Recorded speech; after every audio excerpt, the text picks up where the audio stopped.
Yeah, this thing's in a little trouble here. I know it'll help, mister. I have that on right or backwards? No, that's right.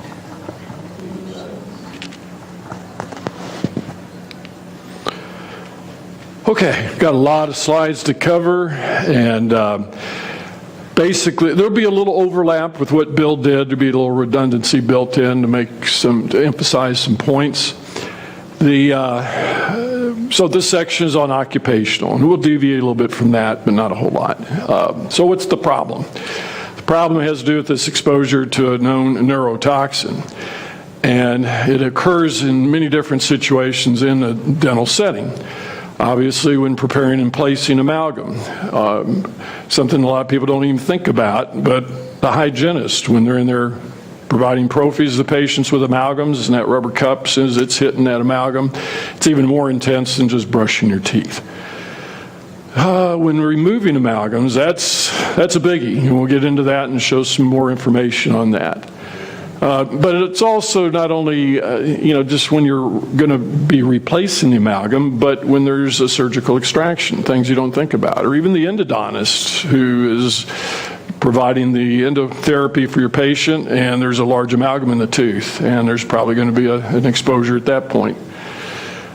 Here's one that a lot of people don't think about, and particularly dental students. You hanging around autoclaves much? No. But in your private practice, eventually, you have a situation, probably still not you, but more directly, your employee, and if you're an associate, just a co-worker. Clean out suction traps. Y'all ever done that in dental school? No, they get the hired help doing that. And of course, still, when you're a dentist, your hired help will do that. But that is a whole problem area. Here's some examples of measurements taken. And we'll talk a little bit more about how that's done, but there are devices specifically for that, and they've improved a lot over the years. Some of that early research that was done, mercury analysis is rather tricky. It's subject to a lot of variations depending on temperature, what the item might be stored in, all kind of different things. So here's all these different activities. The OSHA standard is 100 micrograms. And some people even argue, well, that's still chronically a high exposure. And that's the other thing I want to emphasize here. A lot of what we're talking about, whether it be in patients or with us, it's not enough to make you sick that moment, that day, next week, even maybe next year. But I've been a dentist for 40 years, and the potential for taking its toll, increasing risk. Again, it's not going to harm everybody. And it's not going to kill you, at least immediately. You can get into the weeds again about, how badly it might affect you, and is it a life or death situation. But the problem is low-grade chronic exposure, just continually adding up over the years. So there's all these examples. If you look at this bottom one down here, remove an amalgam with the drill if water is accidentally turned off or just purposely not used, like preclinical lab. When you all were going through learning how to handle amalgam, whether or not you were ever told to never drill out one of those dry in your preclinical lab. Or if you're in the clinic and you're working on number 2 and you don't have an assistant and you need a mirror and a handpiece, and who's going to hold the suction? And so maybe you put the suction down and turn the water off and get in there. That's a real problem. As you can see, that gets the exposure at a just ridiculously high level. So we are the IAOMT. We've got a fabulous website. If you haven't been on it, there is so much great information, and this is a perfect opportunity for Amanda Just to come up to the front of the room. And I want to introduce you to our program director. Amanda's actually worked with us as a contract worker for a number of years, and we hired her, put her on full-time staff here about almost 2 years ago. So what Amanda does, Amanda professionally is a teacher, educator, writer, and so she's also, I'm not violating any HIPAA regulations, I don't think, but you'll be willing to share, you're a mercury victim. And that's how we connect with a lot of people, whether it's our members or whatever. So Amanda has, with her skill set and understanding of mercury, she has helped us dramatically. Well, she co-authored the book chapter that Nestor or Mike mentioned introducing me. And right now, we've just about completed our website renovation, which we've always had a great website, but hey, nothing's ever finished. And so Amanda was fabulous at putting stuff together, and she and I are great co-workers and team up and editing and writing and all that. So please go to the website. We've tried to make it as understandable as possible. The problem is there's so much information. How do you put it on there? But definitely go to the website. Thank you, Amanda. And I don't know, Nestor, did you get introduced yet? Nestor Stopka here is one of our past presidents, board members, part of the AV team. Great guy to have around. Thank you, Nestor. All right, so go to the website. As you probably are starting to figure out, the majority of our members are dentists. We have a few physicians and a few researchers. Investigate, communicate, safe, science-based treatments to promote whole body health. And this is how a lot of our members have found us. They start getting suspicious about mercury toxicity. Maybe there's some pretty strong evidence. Maybe there's just circumstantial evidence. And so they find us. And they're looking for information. And they actually become a member. And this is a great place to be if you've got concerns about that. Now, this next slide is a video. Give me a second here. We got to play a little game and do a little trick to get this to work right. So what this video is, it's showing, taking some measurements in an office. Well, it's at Griffin Koll's office. He's going to be your next speaker, but it'll start off with some old film clips and historical misinformation. And then we have an expert with a device for measuring the mercury, taking a fresh can of amalgam that's never been opened, never mixed. But anyway, it's about a couple of minutes, 4 or 5 minutes here.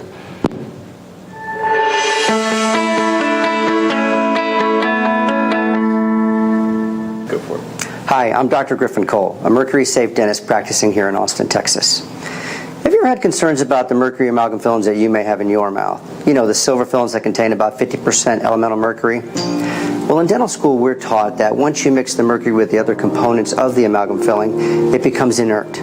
So today, we're going to try to put that theory to the test.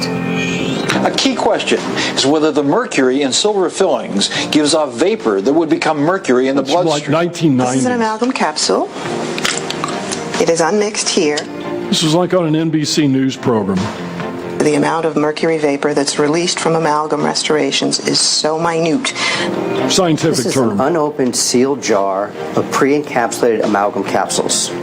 We're going to open this jar in just a minute to test to see if there's any mercury gas coming off a brand new sealed jar. And to do that, I want to introduce the expert. Hello, I'm Alex Hummel with Mercury Instruments USA. We specialize in mercury-specific testing equipment. Today we brought Mercury Instruments VM3000 Mercury Vapor Analyzer, which is designed to measure elemental mercury in the atmosphere. It's a very sensitive instrument and measures down to 0.1 micrograms per cubic meter. How about before we get started, we put on some protective equipment just in case.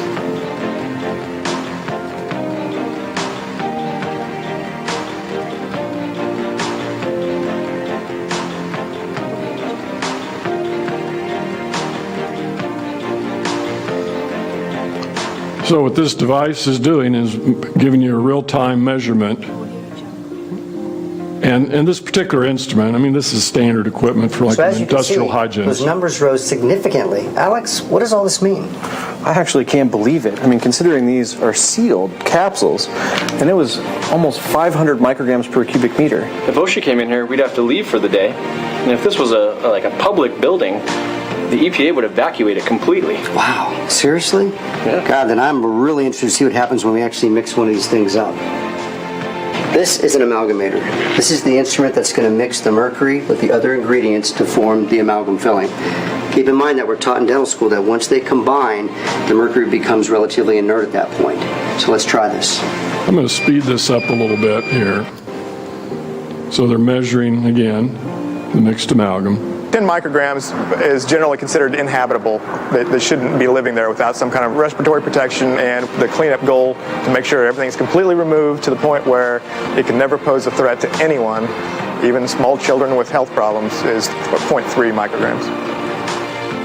0.3 micrograms. We're turning now to the OSHA Hazard Communication Standard. It is a final regulation, and there is no escape for it for any of us. Everyone working around hazardous chemicals and other toxic substances has a right to know of possible dangers and how to protect themselves. Okay, so to recap, a freshly made amalgam filling is off-gassing huge amounts of mercury vapor that exceed OSHA safety limits. And it makes total sense. Remember the amalgamator violently shaking the amalgam capsule back and forth? Well, that shaking was creating friction, thus creating heat, which is the last thing you want to do with elemental mercury. Why? Because the more you heat elemental mercury, the more mercury vapor it releases. It's simple science. This large exposure of mercury to the patient is one of the reasons why I decided to become a mercury-safe dentist 23 years ago. Unfortunately, dental schools all across the country incorrectly teach students that the mercury is contained within the amalgam, thus putting them and dental patients at risk. This experiment was extremely easy to do, and it's easy to reproduce, but also dangerous. So for those of you out there who are considering trying this, please be sure to utilize proper protection equipment to keep yourself safe. If you want more information about the hazards of mercury amalgam dental fillings to patients, dental staff, and the environment, then please go to the IAOMT website for more information, www.iaomt.org.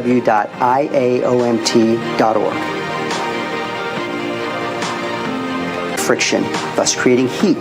Yep. Let's get this next slide here.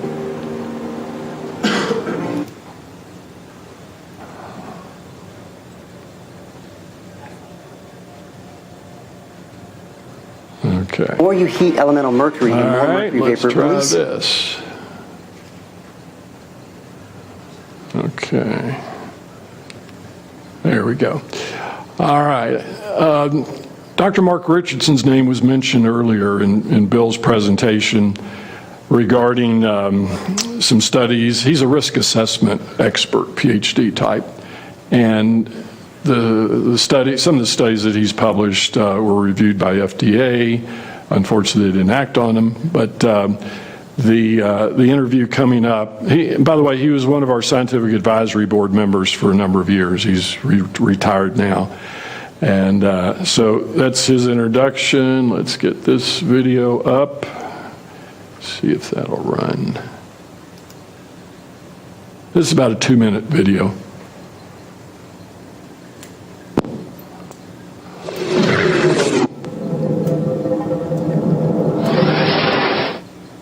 I researched all the literature on the occupational exposure of dentists to amalgam and ended up writing a paper as a result of that research that was published on exposure predominantly to particulate matter. As dentists drill out a filling, their dental drill runs at about 400,000 RPM, and it sends a shower of micron size and submicron size particles everywhere. It's tens of thousands of parts per million. There was literature actually that measured the amount of particulate matter in the airspace or the breathing zone of a dentist during removals, and a researcher had studied this using mannequins into which they had put in fake teeth with fillings in them and then drilled them out and taken all the measurements while they were doing it.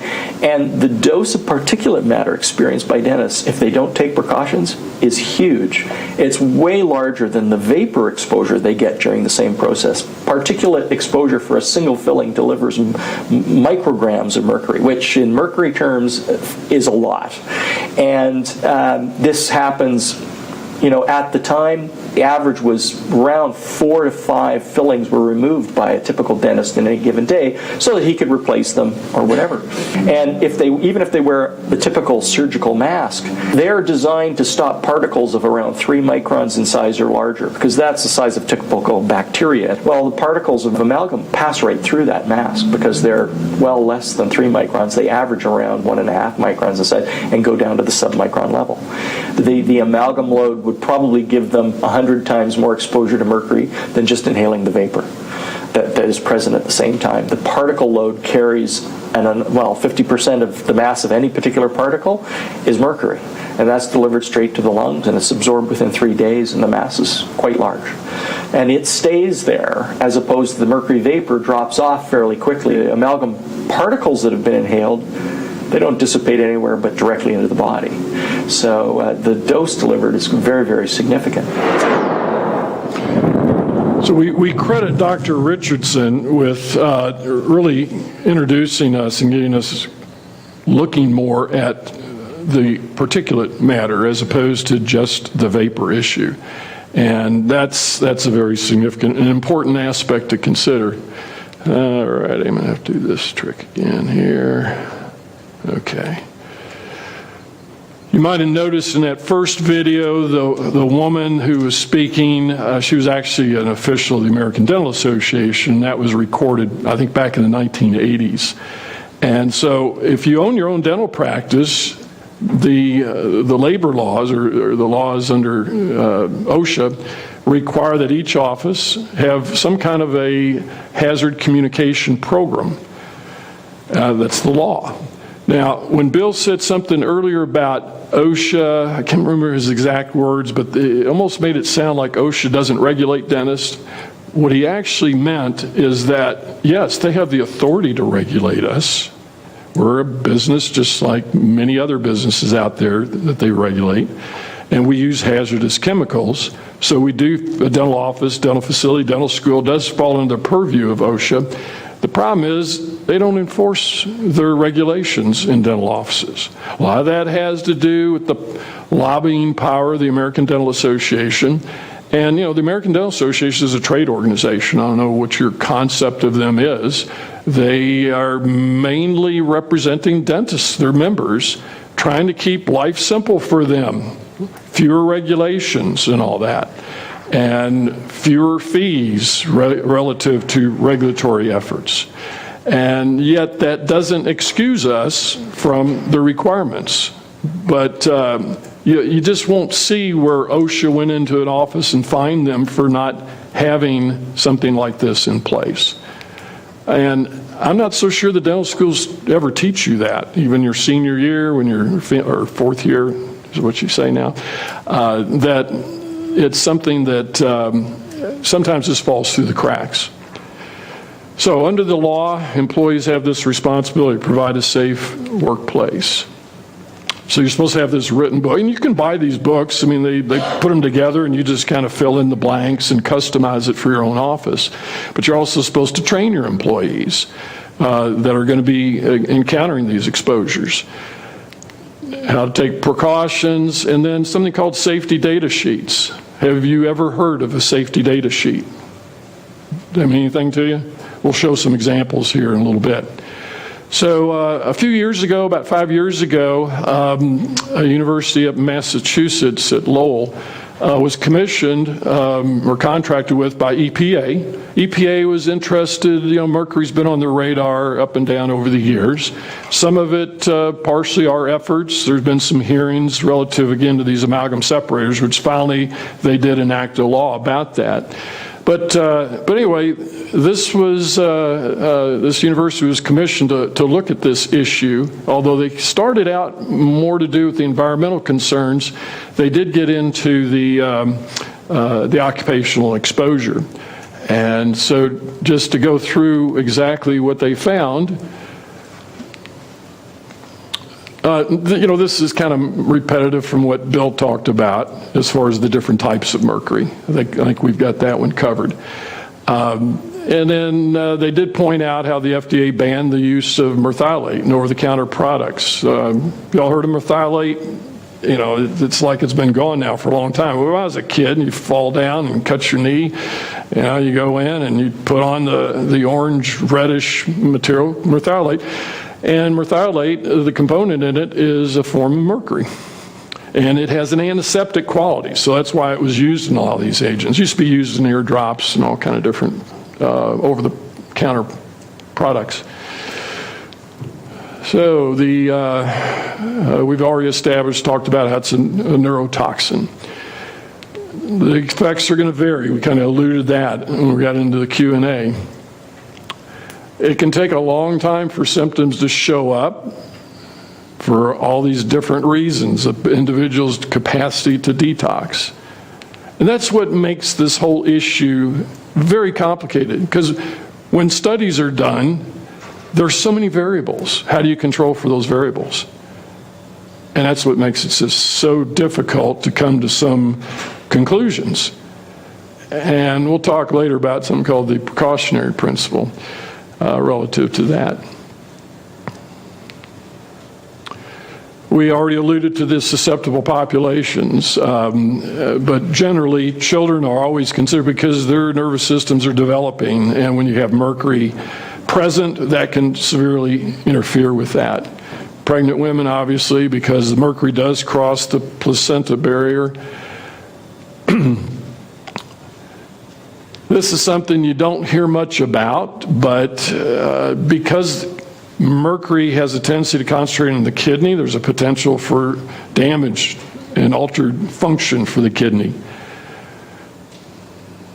There's a researcher, Dr. Houston, who's done some work relative to cardiac disease. He's just one of a few, but when you start going through the literature, sometimes you start picking up, names of people who are kind of experts in a particular field of research. So the not so obvious, because you've got to do some testing to find this out. And this is the new field we talked about, relatively new. Like I said, it wasn't around when I was in college and dental school. So these various polymorphisms have been identified as having some significant element and connection with mercury. Either the body's capacity to detox is usually one of the factors. And so it just means that individuals with these polymorphisms are at greater risk and should even lower their exposure to mercury if possible. It's all the more important. Now, on that previous slide, you saw right here the ApoE4. And this, have any of you heard of that polymorphism before? All right, so it's been associated, in fact, one of our speakers, Dr. Boyd Haley, who'll be here tomorrow, he's Professor Emeritus, University of Kentucky, PhD, chemist, and he'll probably talk a little bit about this. And actually, I've got to acknowledge this is his slide right here. And what this means, and let me jump ahead one slide. As far as what makes this particular protein, an E4, has to do with the fact that there's two arginine components on the 4 versus not so bad is the 3, because it's got a cysteine, and then the 2 has 2 cysteines. What's so significant about that? Cysteines have sulfhydryl groups on them, which bind to mercury nicely. And this protein is associated with getting or mitigating the toxicity of mercury in brain tissue, and or maybe helping to keep it from accumulating in a way that would be harmful. And we'll get into that more. We've got an interesting slide about it. But anyway, statistically, this worst one, the 4-4, low percentage of the population, but age of onset for dementia or the Alzheimer's is less than 70 years age. So your best situation is to be up here where you got some 2s, where the onset of dementia is going to be at a later age. Most of us are right here in this category.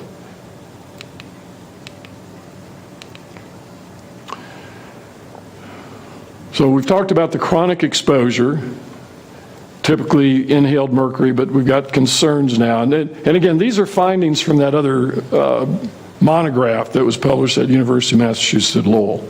So they didn't get into all the weeds of this issue, but this just points out that this organization concluded from all the work that they did that these are the issues, these are the findings that they had.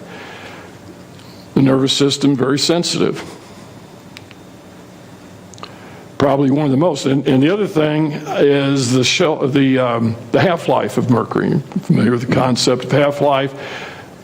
So, like Bill mentioned, in blood, 2 days.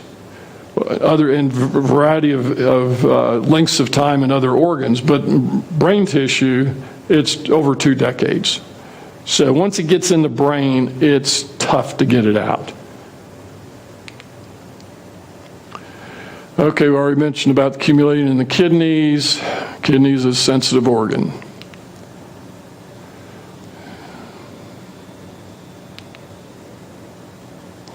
And it does cross the placenta.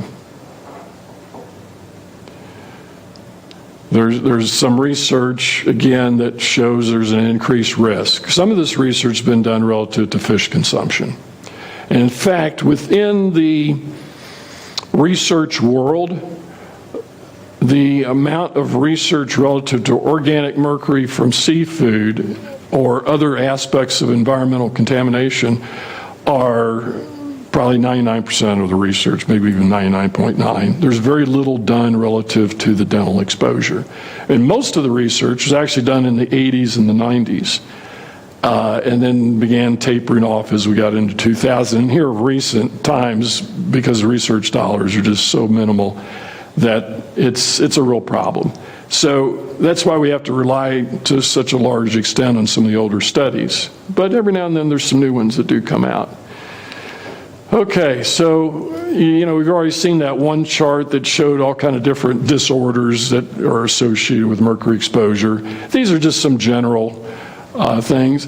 This one right here, as I look back over my years going through dental school and changes that I experienced, I feel I was pretty lucky because some of my colleagues have gotten to the point of debilitation. In fact, I just saw a new patient the other day, a dentist, 72 years old from Venezuela, and this past September, she started tremors. Now, we're right in the middle of getting her worked up and diagnosing, and relative to how do we diagnose it. One of the things I might pull out of my bag of tricks is a porphyrin study, because there's some evidence that when you look at the level of the porphyrins that lead up to the creation of heme, that physiology is altered and you get a more of an accumulation of certain types of porphyrins. And that could give an indication, because those porphyrins are very sensitive to interference from mercury. And there we go. Let's go to the next slide. Okay, so here's some studies. Let's just run through some studies. This is 1998. FASB, Federation of Societies in Experimental Biology, very reputable journal. And this lady right here, Diana Echeverria, she is now on our scientific advisory board, as well as Dr. Aposian. Dr. Woods was mentioned in Bill's presentation in that McClatchy news article in which he was quoted about these polymorphisms and all. So he's a mercury researcher. He's done a lot of the work on the porphyrins, by the way.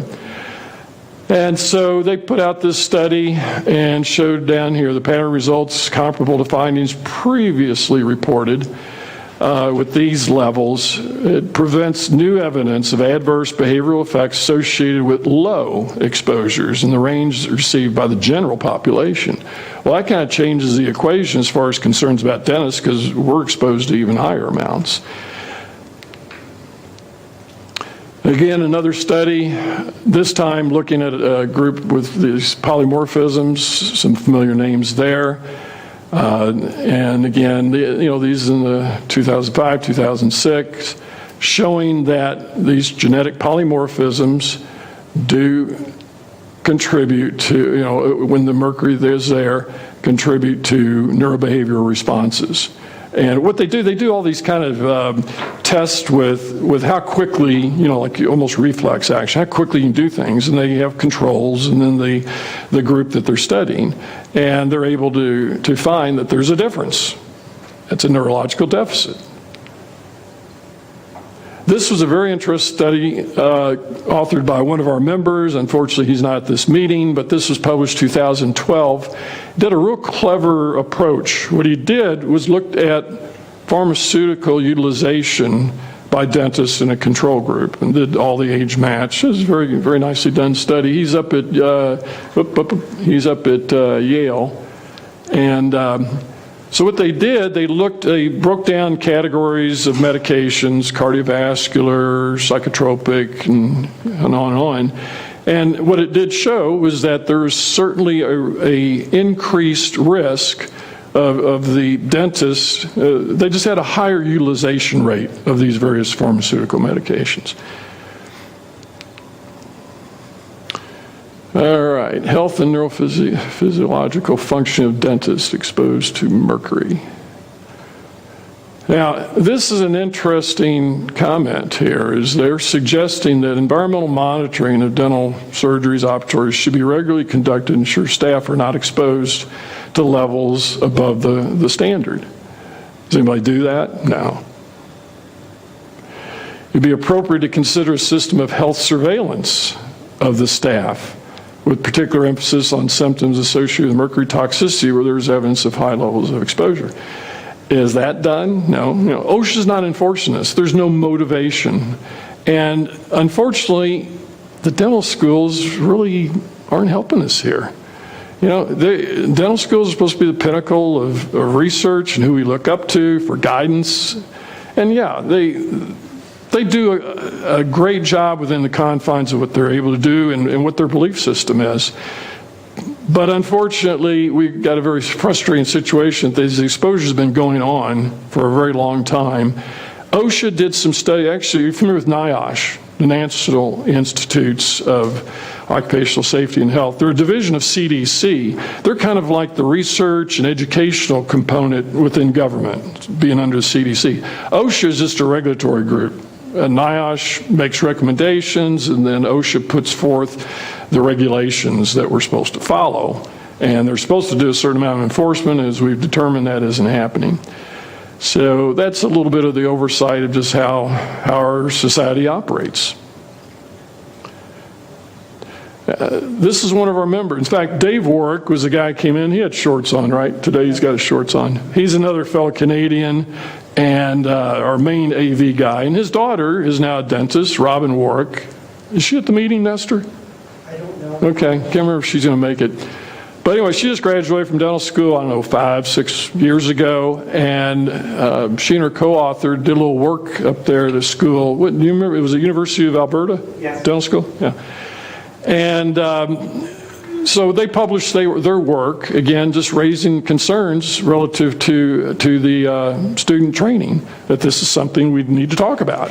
And so that's why we're here. That's why we're reaching out to students. And I'll talk a little bit more about the dental schools here in a little bit. This is one of these devices for measuring the mercury. Again, it's an industry standard. There's a number of different brands out there, but this is a very accepted instrument. The Academy owns one. In fact, we make it available for our members to rent to check out their offices if they would like to. Very nice benefit of membership. All right, some more research here. 2016, a little more recent. And so let's see what they've got to say here. Recent studies suggest chronic exposure, low levels of cause problems, cardiovascular, reproductive, development, and neurotoxicity. Again, a wide range. Again, that's what makes it confusing. One person might have cardiovascular problems, somebody else neurological. It's just not a real straight, linear type of cause and relationship there. Has anybody ever heard of the Minamata Convention? Does anybody know what Minamata is? It's a city in Japan. And back in the 1950s, it was the site of one of the worst documented exposures of a community to mercury. It was a chemical plant that gave off as an effluent mercury into the Minamata Bay. And what happened is then it got into the food chain through the fish that then the people would eat and got mercury poison. Now, it was through methyl mercury, so a little different situation than what we're dealing with in dentistry.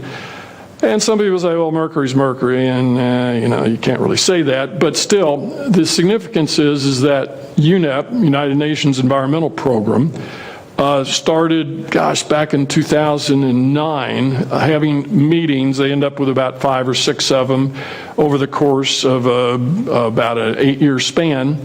And if you're familiar with the United Nations, they have all these different groups. So this is an environmental group, and all the leading experts around the world are getting very concerned about mercury and exposure in the fish and yada yada. I mean, this has been going on for many years. And finally hit a critical mass, so there was all these meetings that were held, and finally, and a lot of us, including the Academy, in fact, Amanda got to go to one of the meetings, and finally, in the final draft that was approved, amalgam was placed into this treaty as a concern because it's environmental exposure, and like Bill talked about in his very end of his presentation about the environmental impact. The mercury that comes off, it goes somewhere. A lot of it's retained in the body. The rest goes out, feces and urine, gets into sewer systems. Dental offices, again, we contribute to it, the crematories, all these environmental exposures. And so this community of experts and researchers deemed, yeah, that makes sense. Let's recommend a phase down of mercury fillings. Now, there was a lot of opposition by organized dentistry to this. And, you start thinking when you get into this, what's the deal here? What is the deal? It's a legacy product that's been around so long, and because of institutional inertia, in my opinion, and politics, and maybe saving face, nobody wants to admit that they've been doing the wrong thing for a long time. But that's kind of the reality of where we are. So what happened, there's a lot of watering down and setting, national objectives and cost-effective, clinically effective mercury-free alternatives, promoting research, something about insurance, all these different things. But basically what happened, because of this call for a phase down, it kind of gave us an opportunity to open the discussion and in some official capacity have a situation in which it's seriously being looked at and kind of like, okay, not the best thing to be using this stuff. And indeed, that's what's happened in the United States, at least. Statistics show now that only about 50% of dental offices place amalgam. Now, why did the other 50% stop? Well, some of us, or some dentists like ourselves, the biological dentists, because of the great concerns. Others, it was purely aesthetics. Some people saw it as more of a, you can charge more for composites and you want to have more of an elite practice, and maybe you're not having to appeal to the lower socioeconomic group, take Medicaid and whatever. A lot of different reasons out there. But that's where we are today, at least in the United States. Worldwide, there's other countries that have decreased the use of it quite a bit more for a variety of reasons. I mentioned earlier about the precautionary principle. So let's just read this. When activity raises threats of harm to human health or the environment, precautionary measures should be taken if some cause and effect relationships are not fully established scientifically. Now, there's a lot of science out there, but there's some other science that implicate or that seems to suggest, it's not that big of a problem. And there's just been this bit of resistance or ignorance about the whole issue.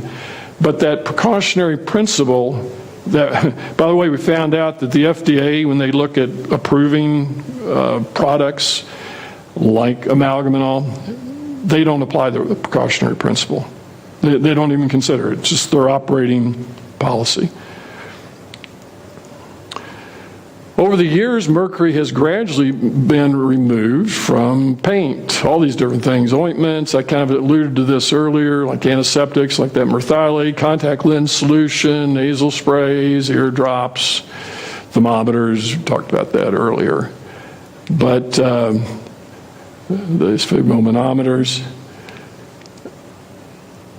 but yet we still use it in dentistry. So how can we reduce our exposure? Certainly the simplest thing, eliminate the use of it, because it's got such the fillings are going to be in people's mouths for decades, and even if we were to stop using it today, it's still going to be around a long time for dentists to be drilling out when the filling fails or the patients request their removal. Now we get into something, you've ever heard of engineering controls relative to occupational exposure issues to anything, not just mercury. Personal protective equipment, now you're familiar with that. You wear gloves, masks, gowns, and whatever. More within the context of concern of biohazard, preventing yourself from being exposed to HIV and, Nestor, we lost our screen again. So PPE, we're familiar with that. Here is a label from an amalgam packing, actual text and logos. You got the skull and crossbones. And some of this is a little hard to read as far as the different effects that we've already talked about, neurological, nephrotic problems. It's Prop 65 in California, if you're not familiar with that. It necessitates labeling of products with chemicals that have been identified and placed on this list that can cause birth defects or other reproductive harm. So I mentioned earlier, SDS, safety. They used to be called MSDS, Material Safety Data Sheets. They kind of changed this whole process about 4 years ago. And so basically, I mean, it's a type of labeling, but it's more in the focus of risk of harm, some kind of problems if you're exposed. And most dental offices are going to ignore this. And by the way, that hazard communication program, so you get a binder, and every product that you use in your office, you're supposed to have a sheet of that. And the suppliers, it's easy to get your hands on now. You can download them and print them off and put them in your binders. Here's an example for Phasaloy, one amalgam brand. And I've highlighted some areas to draw your attention where they say about adverse human health effects. Mercury vapor is highly toxic. Mercury may cause adverse health effects. And down here, persons with impaired kidney or respiratory function or a history of allergies or a known sensitivity to mercury may be more susceptible to the effects of this substance. Okay, so we got these warnings out there. Question is, what do we do? Does anybody take these seriously or not? And basically the answer is no. Nobody's really taking these seriously. And OSHA's not going into dental offices and checking to make sure you've got these binders and all that. But from the standpoint of your own personal health and just a sense of, if not liability, at least a sense of loyalty to your staff and their health, it would behoove us to pay more attention to these things. So you got all these hazard statements, all these warnings listed in here. Now here's an interesting situation that arose. Barnes was a dentist in Tennessee. Kerr, you probably heard of them, one of the major amalgam manufacturers. And so this is a product liability case in which Dr. Barnes claimed that he was harmed from his exposure to the mercury and that the company should have done a better job of relative to their product and warnings and whatever.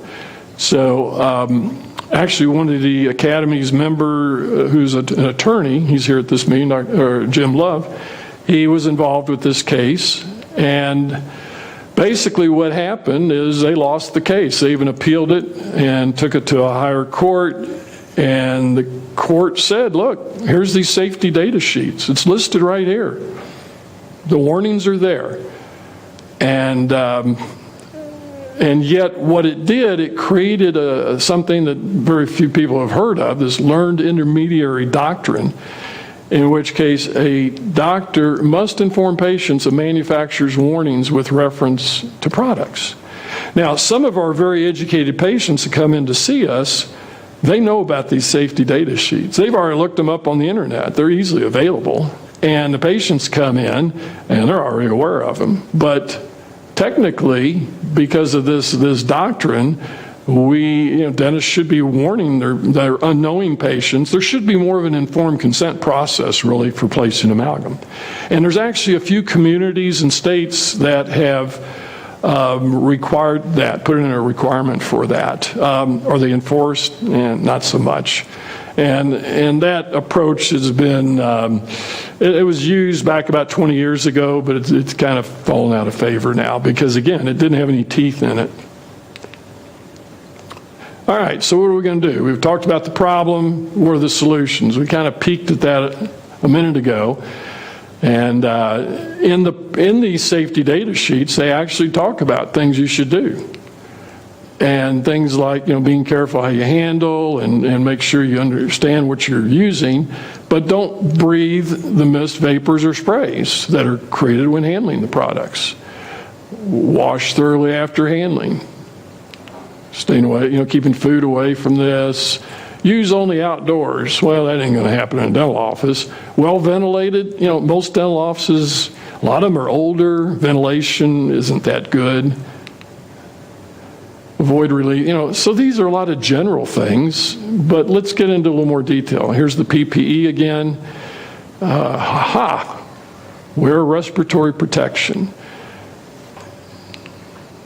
Now, this is a very interesting thing. This is hot off the press. Morbidity and Mortality Weekly Report put out by the CDC. Have you ever heard of that? Okay.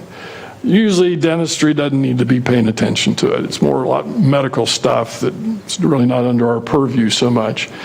But here's what happened. A cluster of patients who ended up being dentists were identified as having this idiopathic pulmonary fibrosis. And they identified 8 dentists, and unfortunately these individuals, it's a deadly disease. They died.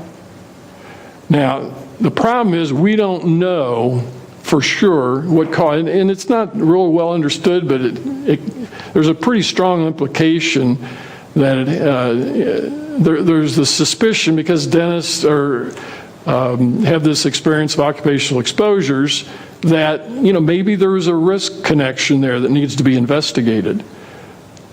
So if possible, or it is possible that occupational exposure contributed to this cluster. So this is just gaining attention, and we'll see where this goes. Maybe this will reignite some concern about occupational safety and the protection of those of us that work in the dental industry. So, need further investigation.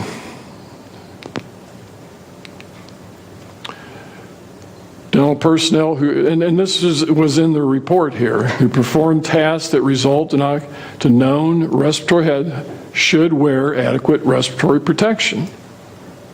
Now a conversation is getting started. And that's just general. They're not even worried specifically about mercury. It's just kind of a general recommendation. Now here's an interesting thing. If respiratory protection is used, the owner of the practice should have a written respiratory protection program in place, because that's what OSHA requires when there's a respiratory issue going on. And there's supposed to be training, fit testing, maintenance and use requirements. Fit testing just ensures that that mask is well sealed and providing the appropriate protection to protect the individual. So what this is doing, in my opinion, it's creating an opportunity for our organization to jumpstart some conversations. In fact, we've already been having some conversations. I called somebody called NIAOMT a couple months ago, and what we're doing is having a conversation. Hey, we're concerned. Y'all did a lot of work back in the 80s, but you know what? Here we are 35 years later. Maybe we need to look at this again. And actually, they've been willing to consider that. In fact, Gene, I'll talk to you a little bit more about what possibilities might be occurring at NYU. Okay? I know your uncle, Jerry. Yes. Okay. So when you go looking around, maybe trying to educate yourself, the CDC, here we go, this is the NIOSH I was just talking about, And, they've got some guidelines to give you a sense of, how to protect yourself, the hierarchy of controls. And next slide gives the total scheme here. Like I said earlier, elimination, that's great. But, some people aren't ready to eliminate it. So if that's the case, or even if you banned amalgam today and weren't placing it, we're having to drill them out. So don't forget that part. So here's the engineering controls. And again, this is the most effective. As you move down, these are the least ideal ways to control. So engineering controls are actually ahead of your personal protective equipment. So let's just check this out. Mercury in dentistry, I just typed it in the search field. Engineering controls database. Let's see what comes up from the experts at NIOSH. Give us some guidance, because we're not learning in the dental schools. And you know what? It came up blank. No results found for mercury in dentistry. Well, guess what? There are some engineering controls, and we'll talk about them here in a little bit. How are we doing on time, Mike? Good. What time is it? We've got 20 minutes. Got 10 minutes? 20 minutes. 20 minutes, good. All right. So internally, these are some of our members right here. You just heard Bill. We'd mentioned Dave, his daughter published the paper. Matt Young is our current president, and Joe Palmer. And they're the ones, that one film that showed the guys in the hazmat suits and showing that shower of particulate matter coming out, that was Joe and Maddie in an old office. And so our organization have what we call scientific reviews, where we encourage members to do some investigating. It's not getting published, but what it does, we just look for some answers to questions that are being posed, and do a literature review, and just put something together to help educate not only yourselves, but our fellow members. We put these on our website for review. But what they did, they had all these different sessions of removing mercury fillings. And there's a lot of details in here, but basically what they did, they took all these different engineering controls and they had them all in place at the beginning, started drilling out, we're doing measurements, not only vapor, but particulate. And what they we wanted to get a feel for what's working as far as these engineering controls. You can kind of guess or think, yeah, okay, that looks like that'd do a great job, and maybe it does, maybe it doesn't. Let's look for some data on this, because nobody had ever published this kind of detail before. So even with all the controls in place, the staff and patient are still exposed to mercury vapor and particulate, is what they found. Now, that work, they did that like in 2013, 14. It's still not been published. They actually submitted it. We're told, it's got these deficiencies. You need more data sets, yada, yada, yada. So in the last couple of years, they've been doing more of that collection. It's very time consuming. And when you're a full-time dentist and a part-time IAOMT leader, there's just not a lot of time left in the day. So the hope is that within the next 6 months that will get published.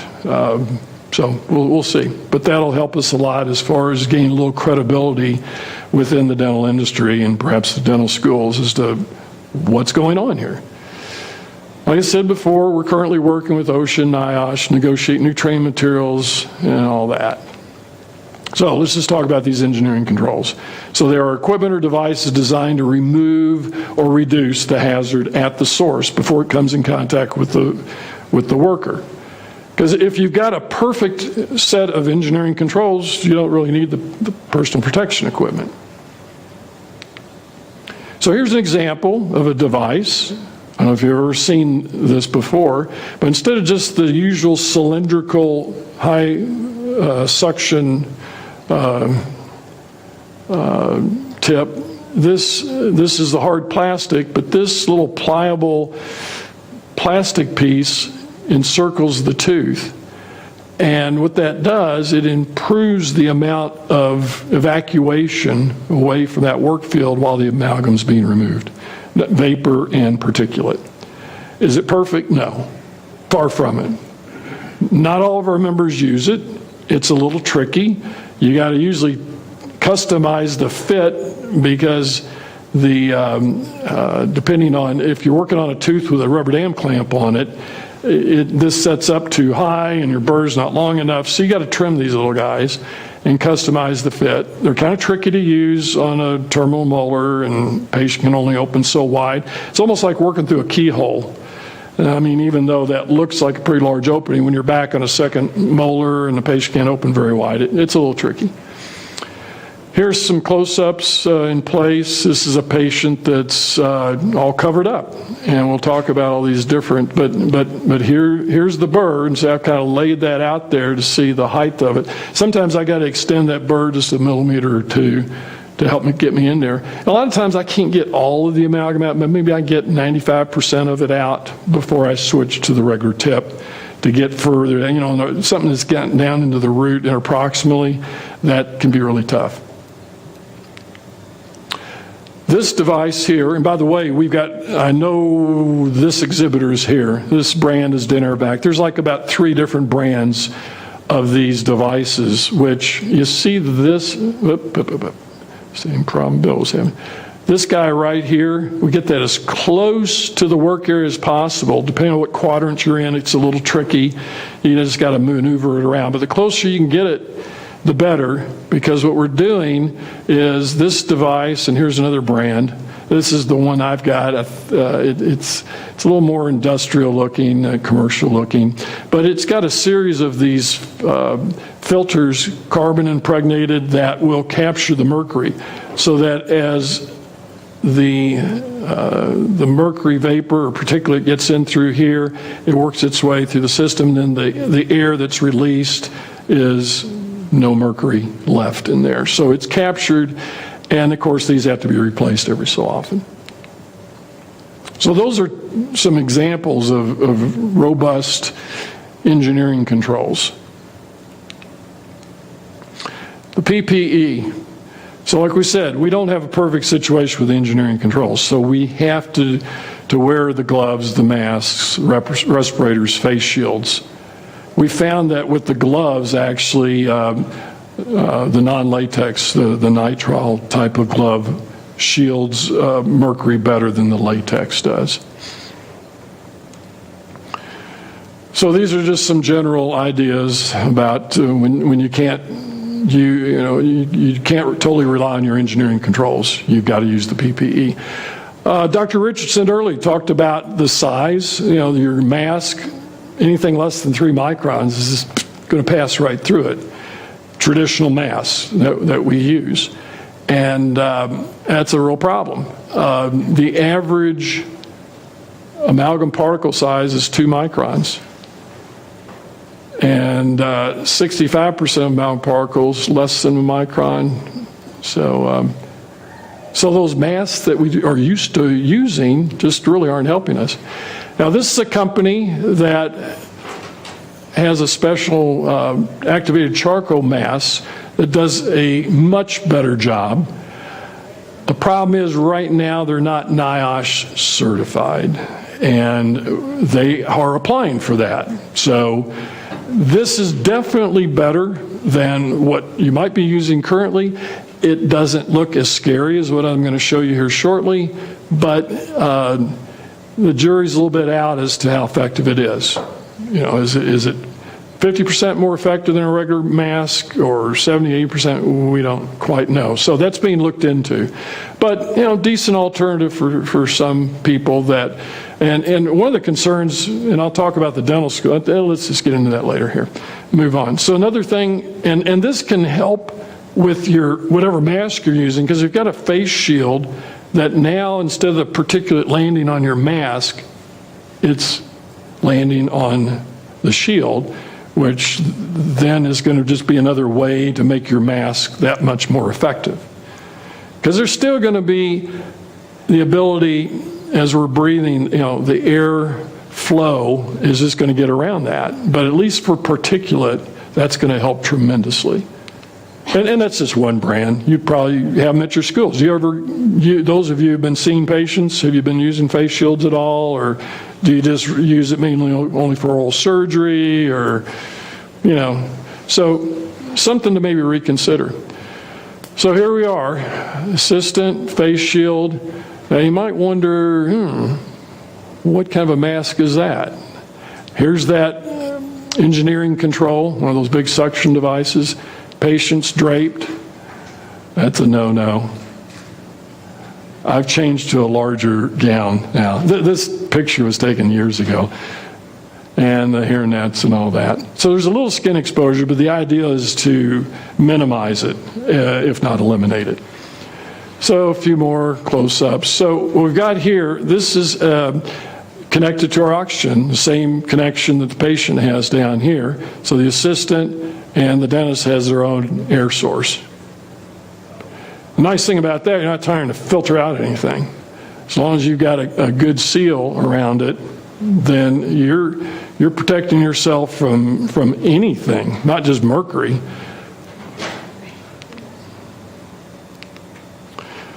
So again, here's the patient underneath the dam, and we use again the non-latex dam because we have found that, and we did one of our members did some studies on that. Well, Dave Warwick has done some studies on what barrier materials are more effective. And we always saw that. So the cleanup device. Here's Griffin Cole, who just walked in the room back there, and his setup looks kind of similar to what I've got. That's that black mask that I showed a little while ago. You can only get them in blue now. And he's got his powerful suction down here. So, that's just to get what that cleanup device or whatever other high-velocity suction tube you got there, what gets past that. And we know stuff gets past that. And then for cleaning up your surfaces, there's different products that you can do wipe down, clean up your different surfaces. The Academy, a few years ago, started this SMART certification program, Safe Mercury Amalgam Removal Technique. Basically, we've had this around since our beginning days, back in the 80s. It's just now been more formalized, branded, and made an official certification component of our membership. We have, in fact, this is so important, we have it to where this can be done in a relatively short period of time by a member who joins us. And the focus is, protecting our dentist members and their staff, as well as the patients. The patients want to be protected. And so on our website, in fact, we have a separate website specifically for SMART that just addresses that issue. So when you go to IAOMT.org, there's just the whole breadth of biological dentistry, even though there's a lot about mercury and fluoride in covering the whole thing. But this site, we wanted to really have an extra effort to educate the public, create a demand, and our approach has been to educate the public so that they, hey, everybody loves, it seems like they love their dentist. They don't want to switch dentists. So the deal is they can print out a list of all these protective things they should be doing, take to their dentist, say, hey, if you're going to take out my mercury filling, I want you to do this. Cover me up, protect me, and hopefully yourself and your staff. Okay, I think the next slide here is a video. Yes. And this video, how much time we got left? About another 5 minutes. Well, okay, here's what we're going to do. We're going to bypass this.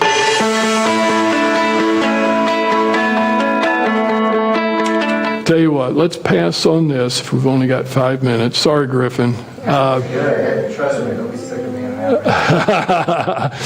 So let's just go to the next slide here.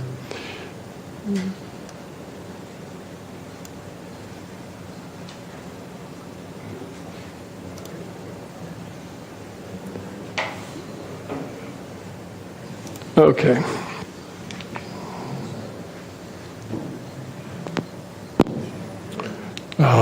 Okay, here we go.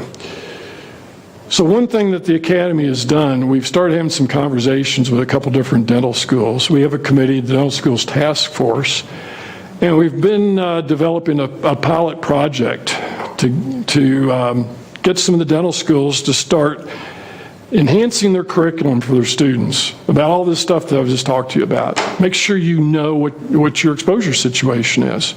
I mean, you have a right to know. Now, you're not employees of the school, so technically, you're not covered by OSHA. Now, some would argue that actually you're covered by the Environmental Protection Agency, which has a lower exposure limit, which is kind of an interesting phenomenon. But anyway, what we're looking to do, the Academy is willing to provide resources, consultative services, donated equipment, orientation, and training for dental school faculty and staff.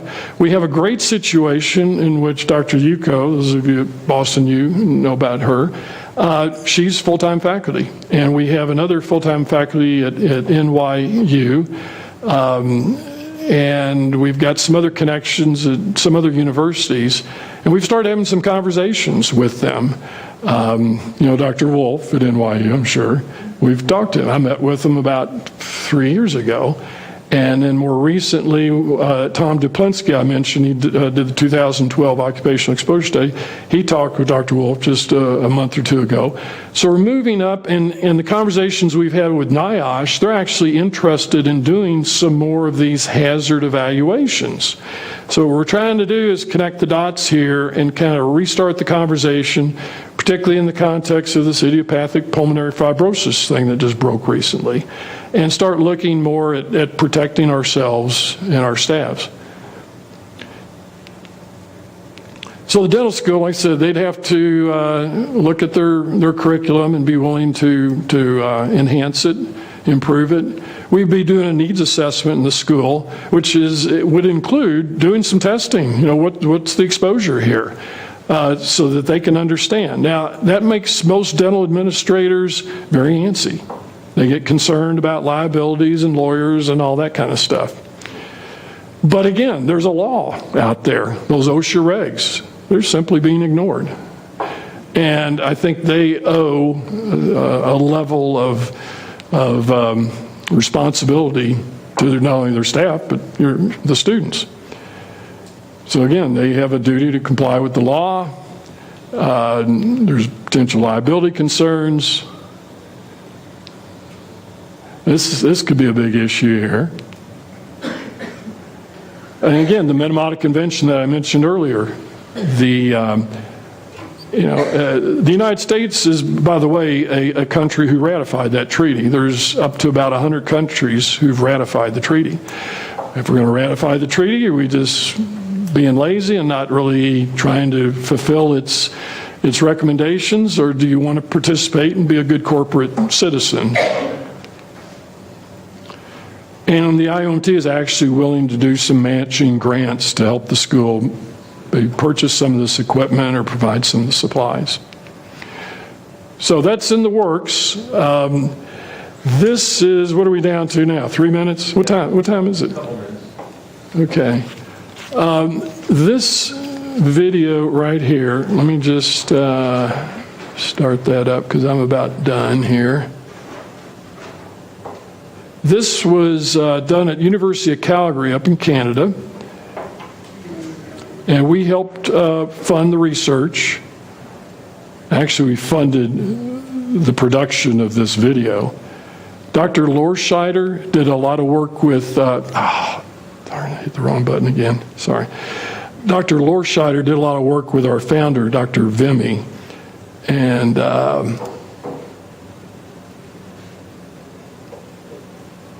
yeah, you already saw about the mercury separators. Sorry about this, darn it. Okay, let's try this again. Amanda, why don't you come up here? This thing really got whacked out. It's doing a document recovery. While you try to get that back up, any questions? Let's just try to do some questions here on what I've covered. Yeah. Have you tested the mercury exposure in different scenarios where you have the SMART protocol in place versus just a high-speed study? Well, that's scientific review. Okay. Yeah, the whole purpose behind that was to collect data and validate that those engineering controls, for example, would be effective or not. And there's some graphs and stuff. Didn't have time to get into all the details of that, but yes, and that's what we're trying to get published. We've got the data, it's just a matter of getting it published now. So yeah, we've definitely done that. And the personal protection, I mean, that's just a matter of kind of, in some ways, common sense, and in some ways, it's industry standard, because OSHA, OSHA has those guidelines for respiratory protection. And we don't have time to show the other thing. This film I was going to show you, it's on our website, and basically what it does, it shows what happens when mercury, low levels of mercury, comparable to what a person would experience with amalgam exposure, what happens to a brain neuron, and what the possible link then to Alzheimer's disease is. So it's just a very graphical showing of what happens from a chemical and physiologic basis. Okay. Got to wrap it up. Okay. So what we're going to do is we're going to take a 10-minute break. We're going to start with Dr.